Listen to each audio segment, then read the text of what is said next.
because when we really truly answer the real why and it begins to make sense to us, there's a peace that we get that we otherwise don't have in our life. Hey guys, it is Mel from our own 100% You, just jumping on for our weekly update. What's been going on this week? There's been a duality happening in what I've been seeing with working with people. It's like sometimes when we're going through an experience, we get stuck in only one side. So we see it from, say, our perspective, or we see it for what it is. And there's a bigger picture at play of why would that experience be going on in my life? That's come up a lot this week for a lot of people because there's been some things that they can't make sense of.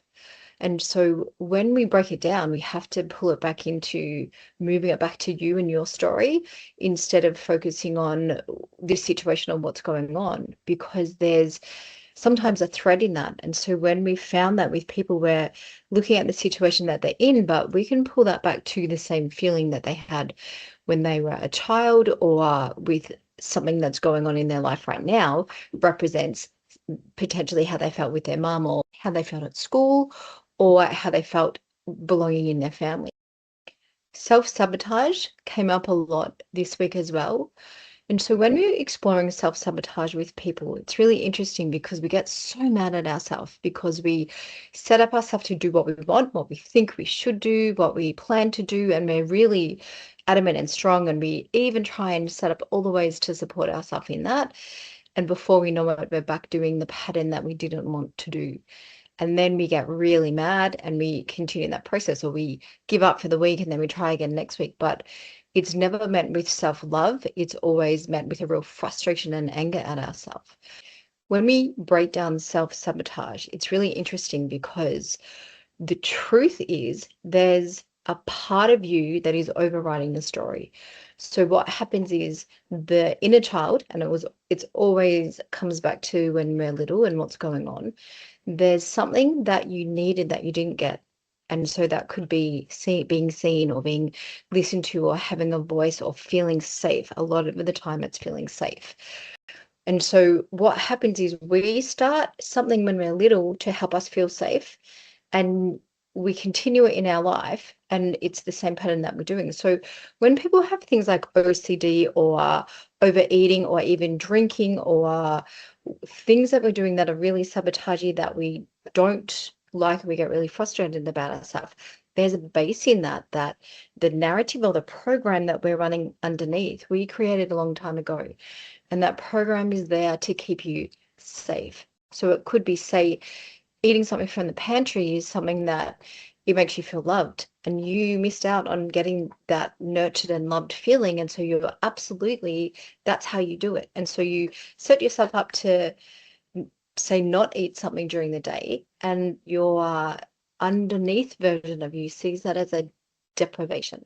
You're missing out on something. And so because we've not put the love in anywhere else, what happens is the only way that you can get that is to quickly get it the way that you had set up to get it previously when we were little. And so we set up that sabotage, it's a loop, that circle that keeps happening, and then we get frustrated. So for us this week with a lot of people, it was really pausing the pattern, stepping out to go, what's behind it? And what's the takeaway in that? What's going on? What can we look at that and find the thread of the pattern? What is it that you really, really need? And so it's asking yourself, why do I do that? Not, I'm mad at myself because I do it, but why do I do it? What is the possible need for me to do that? And sometimes when you can sit in that, you can maybe find the thread back to where that was when you were little, and you can pull that through to be able to go, hey, that's really interesting. That means something else that I didn't realize for me that maybe I could explore. So the sabotaging part was going on quite a bit for a few people this week. The other thing that we looked at, which is not dissimilar, but it was experiences that were out of the blue. And so we were looking at why is that in my life right now? What does that mean? What could that possibly reflect for what is going on for me? And so again, it's looking at our emotional response to the situation that happens, and then being able to process that in a way that we can see what kind of insight that we have behind it, or what lesson that's giving us, or is it about connection, or is it about listening to ourselves better, or what is it? There's another side to our experiences that are often waiting for us to unpack and for us to make sense of. So it's taking the time to explore our life a little bit. And it's interesting because we get so busy that we are trying to get back to normal and do all the things, but we're really in our life to experience life, to understand ourselves. And so it's worth taking the time to reflect and ask yourself, what does that experience mean for me, and what's going on for me, and what's behind that, and what's my pattern, and all the beautiful questions of why. Because when we really truly answer the real why, and it begins to make sense to us, there's a peace that we get that we otherwise don't have in our life.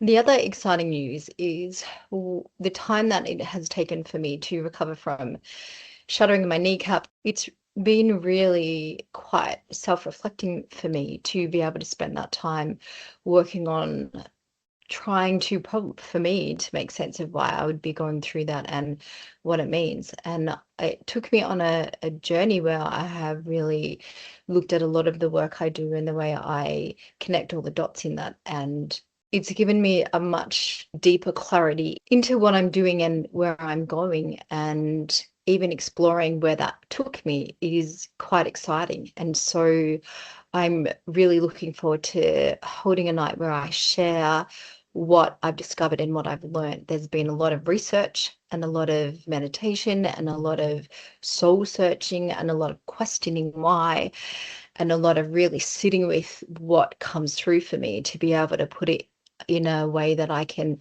then present it to you in a way that can also give you clarity and an insight into what's going on for you and life, and why we're here, and what our purpose is, and what our lessons are, and all of the connections back to ourselves, to make sure that we can live really, really supporting us and knowing and understanding us.